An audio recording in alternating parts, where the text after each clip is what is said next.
Hello नमस्ते। मेरा नाम प्रशांत था। सबसे पहले बहुत बहुत धन्यवाद चैनल पे आने के लिए। और आज हम लोग क्या पढ़ने वाले हैं, इन्वायरमेंटल डिग्रेडेशन।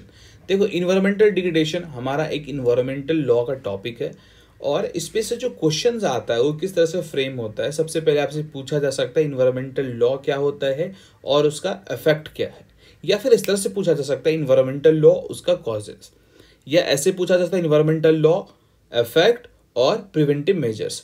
तो ये तीन क्वेश्चंस यहाँ पे बनता है, ये तीनों को आपको ध्यान में रखना है। खैर, हम लोग चलते हैं इन्वायरमेंटल डिग्रेडेशन, हमारा इन्वायरमेंट का एक टॉपिक है। तो इन्वायरमेंटल डिग्रेडेशन को हम लोग समझते हैं। उससे पहले ये जो वर्ड लिखा हुआ ना डिग्रेडेशन, इसको सुनो। हम लोग अपने बोलचाल की भाषा में डे टू डे लाइफ में भी वर्ड यूज करते हैं, डिग्रेड हो गया है ये, है ना। तो बेसिकली हम लोग जब कोई चीज़ खराब हो जाता है, कोई चीज़ लॉस हो जाता है, कोई चीज़ का नुकसान हो जाता है ना, उस केस में हम लोग यूज़ करते हैं डिग्रेडेशन। तो एक हमने बोला लॉस, कभी कभी कोई चीज़ का रिडक्शन में भी हम लोग यूज़ करते हैं वर्ड डिग्रेडेशन, डिप्लेशन में भी हम लोग यूज़ करते हैं डिग्रेडेशन। तो बेसिकली यहाँ पे क्या हो रहा है, जैसे मान लो ये इन्वायरमेंट है, यहाँ पे आपको पेड़ दिख रहा है ना, यहाँ पे दिख रहा है, ये बीच में भी था, लेकिन इस बीच का जो पेड़ है ना, उसको, ये बीच का पेड़ को क्या करा गया भाई, कट डाउन कर दिया गया। आपको भी यहाँ पे दिख रहा होगा, है ना, देखो यहाँ पे काट दिया गया है। तो ये हमारा था भाई इन्वायरमेंट, ये क्या था हमारा इन्वायरमेंट। अब देखो इस इन्वायरमेंट को, इस इन्वायरमेंट का क्या हो रहा है, इस इन्वायरमेंट को लॉस हो रहा है कि नहीं।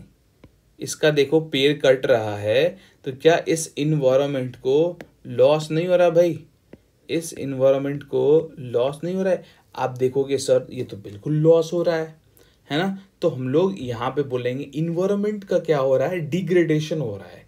मतलब इन्वायरमेंट को लॉस पहुंच रहा है, इन्वायरमेंट का डिप्लेशन हो रहा है। जब भी किसी भी जब भी लॉस होगा, रिडक्शन होगा, तो हम लोग वहां पर वर्ड यूज करेंगे इन्वायरमेंटल डिग्रेडेशन। अब देखो यहां पे एक दो तीन एग्जाम्पल देखो, ठीक है। ये पिक्चर्स मैं दिखाऊंगा आपको तो और अच्छे से क्लियर होगा। अब थोड़ा सा ना हम लोग एक बारी ये डेफिनेशन पढ़ लेते हैं।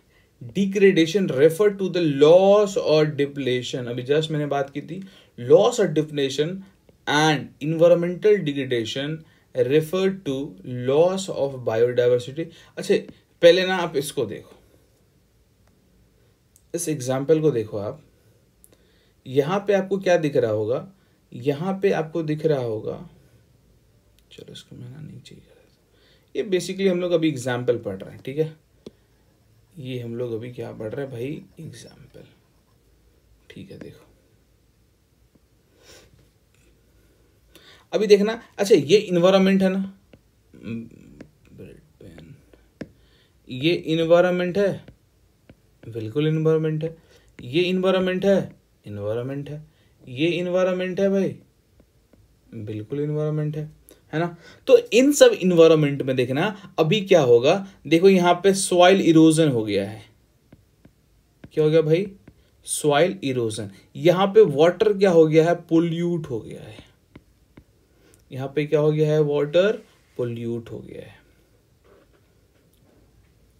यहां पे आप देखो ग्राउंड वाटर जो है, ग्राउंड वाटर जो है इसका लेवल गिर गया है। दिख रहा है आपको, यहाँ पे सॉइल का इरोजन हो गया, मतलब यहाँ जो सॉइल का अपर लेयर है ना वो रिमूव हो चुका है। तो ये तीन एग्जांपल्स अपने को क्या समझ में आ रहा है, देखो ये इन्वायरमेंट तो तीनों था, ये तीनों इन्वायरमेंट है, लेकिन हम लोग क्या देख रहे हैं, इस इन्वायरमेंट में कहीं ना कहीं क्या हो रहा है भाई, लॉस हो रहा है। कहीं ना कहीं इस इन्वायरमेंट में क्या हो रहा है, रिडक्शन हो रहा है। क्या हो रहा है भाई, रिडक्शन हो रहा है। जब भी इन्वायरमेंट का रिडक्शन हो, इन्वायरमेंट में किसी भी तरह का नुकसान हो, लॉस हो, तो हम लोग वहां क्या बोलेंगे, इन्वायरमेंट डिग्रेड हो रहा है, इन्वायरमेंटल डिग्रेडेशन। तो यहां पे ये जो वाटर देख रहे हो ना आप, क्या हम लोग यहां पे बोल सकते हैं इन्वायरमेंटल डिग्रेडेशन। क्या बोल सकते हैं हम लोग, बिल्कुल बोल सकते हैं। ये हो गया इन्वायरमेंटल डिग्रेडेशन। यहां पे देखो आप, ये भी क्या हो गया, क्या कहलाएगा भाई, इन्वायरमेंटल डिग्रेडेशन। आई होप ये आपको क्लियर हुआ होगा। तो यहां तक हम लोग देख लिए, ये अपने पास इन्वायरमेंट है और इस इन्वायरमेंट को, ये अपने पास इन्वायरमेंट है, इस इन्वायरमेंट को, ये जो हमारा इन्वायरमेंट है ना, इसका लॉस, इसमें जो डिग्रेड होता है ना, इसी को हम लोग बोलते हैं डिग्रेडेशन। जैसे यहाँ फॉरेस्ट था, ये नेचुरल फॉरेस्ट था, लेकिन इसको क्या कर दिया गया, काट दिया गया। काट दिया गया तो कहीं ना कहीं फॉरेस्ट में लॉस हुआ। लॉस हुआ तो हम लोग यहाँ क्या बोलेंगे, फॉरेस्ट का डिग्रेडेशन हुआ है। अब हम लोग देखने वाले हैं इन्वायरमेंटल डिग्रेडेशन का कॉजेस, क्या क्या कॉजेस है। सबसे पहले हमारा जो इन्वायरमेंट है ना, वो जो डिग्रेड हो रहा है ना, इंडस्ट्रियल एक्टिविटीज की वजह से इन्वायरमेंट हमारा डिग्रेड हो रहा है। कैसे, देखो कोई रेगुलेशन तो है नहीं हमारे यहाँ, रेगुलेशन है लेकिन उतना ज़्यादा नहीं है। अनरेगुलेटेड इंडस्ट्रीज जो है, यहाँ पे समझो कुछ इंडस्ट्रीज अनरेगुलेटेड होता है ना, वो अनरेगुलेटेड है, मतलब सरकार की नज़र में है नहीं वो इंडस्ट्रीज, और वो अनरेगुलेटेड इंडस्ट्रीज है। और कभी कभी क्या होता है, unregulated industries, manufacturing, mining, energy production, ये लोग क्या करता है भाई, पोल्यूशन करता है। इसके वजह से क्या होता है, रिसोर्स का डिप्लेशन होता है, हैबिटेट का डिस्ट्रक्शन होता है। तो बेसिकली इन्वायरमेंट जो खराब होता है ना, आप यहाँ पे ये भी कह सकते हो इंडस्ट्रियल एक्टिविटीज की वजह से भी हमारा जो इन्वायरमेंटल डिग्रेडेशन है ये होता है। नेक्स्ट है डिफॉरेस्टेशन की वजह से भी क्या होता है भाई, इन्वायरमेंटल डिग्रेडेशन। देखते हो ना, कभी कभी यदि हम लोग बहुत ज़्यादा डिफॉरेस्टेशन करते हैं, तो मतलब फॉरेस्ट हटा देते हैं, क्लियर कर देते हैं, फॉरेस्ट का कटिंग डाउन करते हैं, तो उससे क्या होता है, हमारा जो इकोसिस्टम वो डिस्टर्ब हो जाता है, बायोडाइवर्सिटी कम हो जाता है, जिसकी वजह से क्लाइमेट चेंज बहुत ज़्यादा होता है। नेक्स्ट है पोल्यूशन। पोल्यूशन भी इन्वायरमेंट को डिग्रेड करता है, इन्वायरमेंट को ख़राब करता है। आप जानते हो ना, पोल्यूशन में क्या होता है, हार्मफुल सब्सटेंस रिलीज होता है इन्वायरमेंट में, है ना। अब ये इंडस्ट्रियल से हो सकता है, वेस्ट डिस्पोजल अच्छे तरीके से ना हो तो हो सकता है, एग्रीकल्चर रन ऑफ, व्हीकल से जो बहुत सारा इमिशन निकलता है उससे भी ये पोल्यूशन हो सकता है। और ये पोल्यूशन वाटर में हो सकता है, एयर में हो सकता है, और सॉइल में हो सकता है।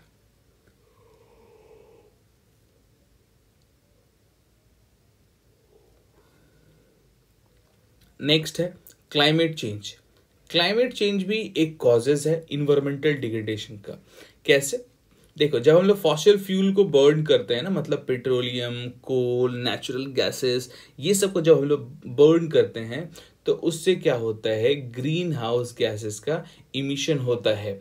और डिफॉरेस्टेशन, इंडस्ट्रियल प्रोसेस, ये इसके वजह से हमारे देश में, या आप कह सकते हो वर्ल्ड में कहीं भी, हर एक जगह पे क्लाइमेट चेंज बहुत ज़्यादा हो रहा है। और टेम्परेचर में भी राइजिंग हो रहा है, टेम्परेचर में भी राइजिंग हो रहा है, सी लेवल काफ़ी बढ़ रहा है, क्योंकि आइस मेल्ट हो रहा है, जिसकी वजह से सी लेवल बढ़ रहा है। नेक्स्ट है over exploitation and natural resource.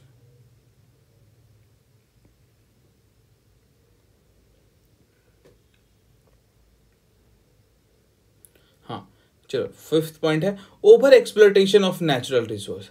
हम लोग नेचुरल रिसोर्स, हमारे पास जो भी नेचुरल रिसोर्स अवेलेबल है, जैसे मान लो कोल, कोल हमारे पास नेचुरल रिसोर्स अवेलेबल है, इसका हम लोग बहुत ज़्यादा ओवर यूज़ कर लेंगे, तो इससे क्या होगा, धीरे धीरे ये जो नेचुरल रिसोर्स है ना, ये ख़त्म होने लगेगा, ख़त्म होने लगेगा। इससे क्या होगा, हमारा जो इकोसिस्टम है ना, पूरी तरीके से वो डिस्टर्ब हो जाएगा।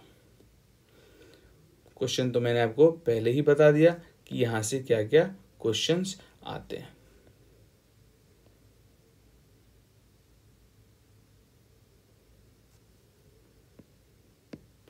अब हम लोग पढ़ने वाले हैं effect of environmental degradation. Environmental degradation का इफेक्ट क्या, सबसे पहले देखो, यदि इन्वायरमेंट हमारा खराब हो जाएगा ना, तो उससे जो डाइवर्सिटी इतना सारा है, बायोडाइवर्सिटी है हमारे अर्थ पे ना, उसका लॉस हो जाएगा, उसमें कमी हो जाएगा। नेक्स्ट है क्लाइमेट चेंज। इन्वायरमेंटल डिग्रेडेशन से क्लाइमेट भी चेंज होगा। क्लाइमेट चेंज कैसे होगा, टेम्परेचर राइज होने लगेगा, प्रिसिपिटेशन मतलब रेनफॉल पैटर्न जो है वो चेंज होने लगेगा, सी लेवल जो है भाई वो भी राइज करेगा। तो इससे ओवरऑल हमारे इकोसिस्टम पे, हमारे एग्रीकल्चर पे, हमारे वाटर रिसोर्स पे बहुत ज़्यादा डिपेंड करता है। नेक्स्ट है pollution on related health issue, pollution on related health issue. देखो इन्वायरमेंटल डिग्रेडेशन से ना हेल्थ इश्यूज भी होता है, जैसे एयर पोल्यूशन, वाटर पोल्यूशन से बहुत सारा रेस्पिरेटरी डिजीज होता है, आपको पता है ना। उसका नेक्स्ट है सॉइल इरोजन, सॉइल इरोजन होता है इन्वायरमेंटल डिग्रेडेशन से, है ना।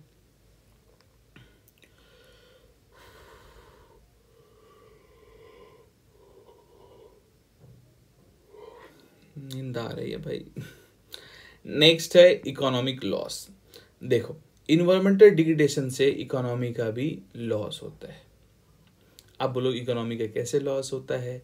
इन्वायरमेंटल डिग्रेडेशन से, इन्वायरमेंटल डिग्रेडेशन से कैसे होता है? Due to damage to infrastructure, infrastructure में डैमेज होता है जिसकी वजह से इकोसिस्टम सर्विस जो है वो क्या हो जाता है भाई, डिक्लाइन कर जाता है। नेक्स्ट है अपना major and prevention of environmental degradation.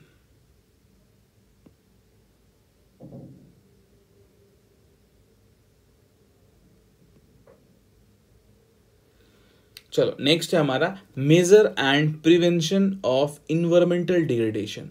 Environmental degradation को हम लोग कैसे प्रिवेंट कर सकते हैं और क्या क्या मेजर्स उठा सकते हैं इसको प्रिवेंट करने के लिए। सबसे पहला है हम लोगों को क्या अडॉप्ट करना चाहिए, सस्टेनेबल प्रैक्टिस, है ना। सस्टेनेबल प्रैक्टिस कहाँ कहाँ पे, इंडस्ट्रीज पे, एग्रीकल्चर पे, फॉरेस्ट्री पे, ठीक है भाई। दूसरा है रिन्यूएबल एनर्जी ट्रांजिशन, मतलब हम लोगों को क्या करना चाहिए, जैसे कि मान लो अभी हम लोग फॉसिल फ्यूल यूज करते हैं, है ना। इसमें क्या कोल, पेट्रोलियम, कोल पेट्रोलियम। अब देखो ये फॉसिल फ्यूल से अब रिन्यूएबल एनर्जी की तरफ क्या मतलब क्या बोला जा रहा है, ट्रांजिशन करने की रिन्यूएबल एनर्जी की तरफ।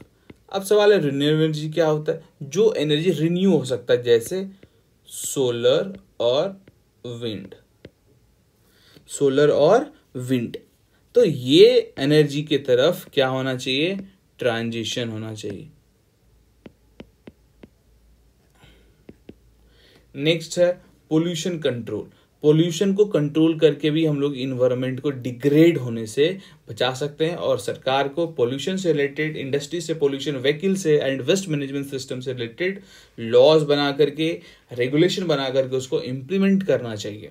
इसके बाद है हम लोगों को कंजर्वेशन और रिस्टोरेशन भी कराना है ना, रिस्टोरेशन भी करना है ताकि हमारा इन्वायरमेंटल डिग्रेडेशन ना हो। उसके बाद सस्टेनेबल एग्रीकल्चर। तो सस्टेनेबल एग्रीकल्चर हम लोग को क्या करना पड़ेगा, ऑर्गेनिक फार्मिंग करना पड़ेगा, है ना। नेक्स्ट है एजुकेशन एंड अवेयरनेस। अब इसमें क्या करना है, अपने को लोगों को अवेयर करना है, एजुकेशन देना है, क्या चीज से रिलेटेड, इन्वायरमेंटल डिग्रेडेशन से अपने को इनको कुछ बताना है, ये इनको कुछ बताना है। ये मैं क्या बोल रहा हूँ, मुझे नींद आ रही है क्या शायद। चलो अब खत्म भी होने वाला है, मुझे नींद आ रही है, मुझे सोना है, क्योंकि मैं पूरे दिन कोर्ट में रहता हूँ, बहुत वर्क लोड रहता है, आप समझ ही सकते हो। लेकिन यदि मैंने कुछ सोचा है तो मैं सोच रहा हूँ उसको पूरा ख़त्म कर दूँ, है ना।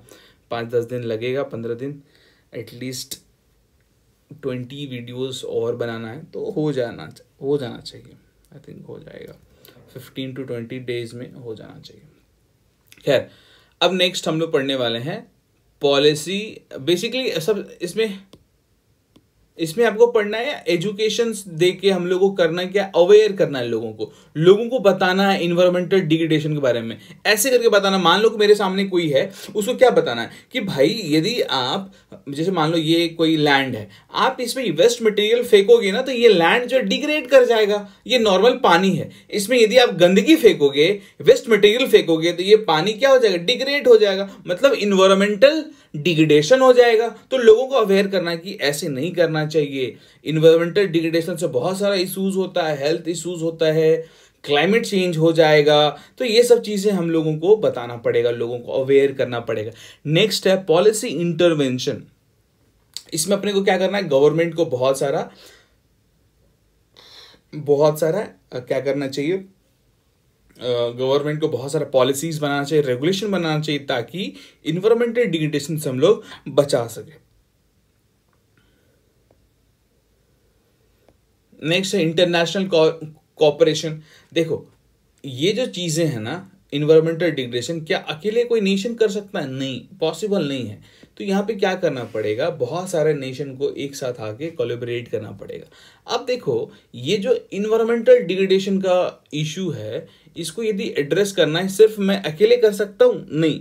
मेरे एड्रेस करने से कुछ होगा? नहीं। तो सिर्फ इंडिविजुअल्स नहीं, इसमें सारे communities, business, government, international corporation, ये सब यदि एक साथ आके अप्रोच लेंगे तो शायद हम लोग इन्वायरमेंटल डिग्रेडेशन को अच्छा कर सकते हैं। इन्वायरमेंट को डिग्रेड होने से हम लोग बचा सकते हैं, यदि हम लोग का कलेक्टिवली एफर्ट रहा, बहुत लंबे समय तक के लिए एक कमिटमेंट रहा, तो शायद हम लोग कर ले।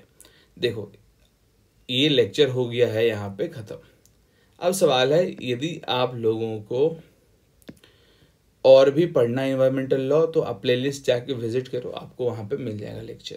नेक्स्ट है, आपको टेलीग्राम पे पीडीएफ चाहिए तो लॉयर प्रशांत सर्च करो टेलीग्राम पे जाके, आपको पीडीएफ मिल जाएगा।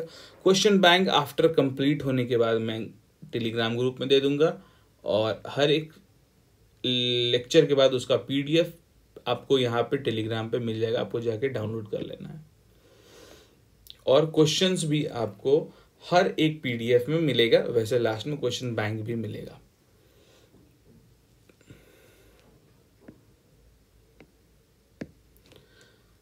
देखो, ये मेरा यूपीआई आईडी, आप मुझे सपोर्ट करना चाहते हो यहाँ कर सकते हो। यहाँ तक भी दिल से देखने के लिए बहुत बहुत धन्यवाद। और किसी तरह का कोई रीज़न तो मुझे इंस्टाग्राम पे या फिर व्हाट्सएप पे आप मुझे कांटेक्ट कर सकते हो।